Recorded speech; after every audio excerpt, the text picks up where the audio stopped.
The Nirvana Nevermind album came out 20 years ago on Tuesday of this week. Even if I'd sweet surrender, even if I kiss you in the moonlight. This exhibition we're going to go to is to honor that, and I believe there's a bunch of musical instruments from Nirvana and the other bands of that same period of time.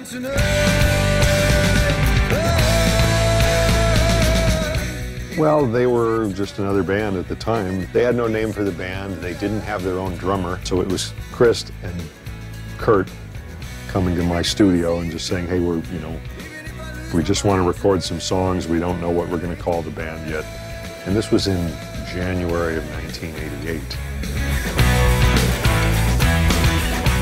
I think maybe they'd heard some of the Soundgarden recordings I had already done, because I did record Soundgarden's first record, and it was before that first Nirvana recording. We did 10 songs in one afternoon, and I thought, this is pretty good. These guys are tight. The songs are good. I like the singer. I like the way he plays guitar. Hey guys, can I keep a copy of the tape? I want to play it for some people. And so they said yes, and I gave some copies of it to various people, including the local record label Sub Pop. So a year later, I was recording the band's first album, which became known as Bleach. Nirvana actually did fairly well for themselves as an independent rock band, an indie band as we call it, and eventually got signed to a major label 3 years later, and you know the rest of the story.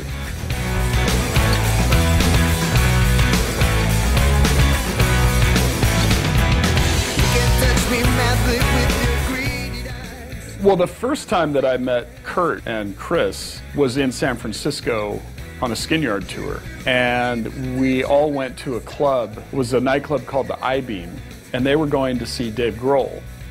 He was playing in his punk rock band, Scream, and they were checking him out to see about having him play with Nirvana. We saw the band playing, and Dave was playing amazingly well, and I leaned over to Chris Novoselic and I said, I don't think you need to audition Dave. I think you better get him in your band immediately. And then they did, of course.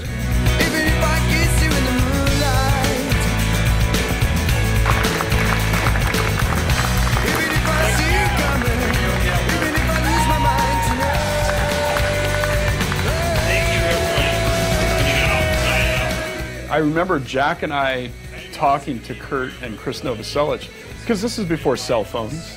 Nobody has email. And they'd already been in Europe when their record came out. And Jack and I went up to them and we said, do you know that your record is becoming this huge phenomenon? It's climbing the Billboard chart and selling, well, like we said, it's selling thousands of copies. And they would go on to sell millions of copies, but they didn't know.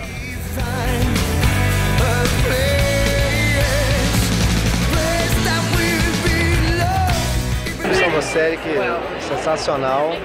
A última vez que eu vi ele de tão perto foi quando assisti o show do Nirvana.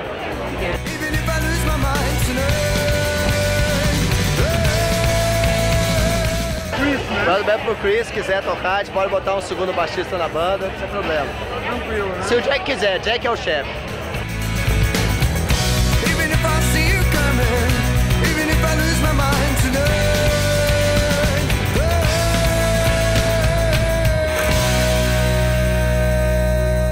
Hey, this is Kim Kyle. I think you were referring to this guy a little earlier. This is Jack, and you know, we saw him walking at the bottom of the stairs without a beer. So we brought him up here to continue his not beering. Jack, thank you. Thanks, Kim. See you, Jack. I think everybody knows Jack either because he's produced one of their records, or he's just kind of ubiquitous with Seattle music because he produced the first Nirvana, the first Soundgarden, the first Mudhoney, the first Tad. I think at this point Jack is known around the world as one of these guys that produces records in the underground. Sometimes they become huge records like Nirvana, but most of the time they're underground, but everybody knows they're pretty cool records. I think everybody in Seattle, if you're in the music scene, you should probably know who Jack, even if you don't know him, you should know who he is. By the late 80s, popular music in the United States was really bad.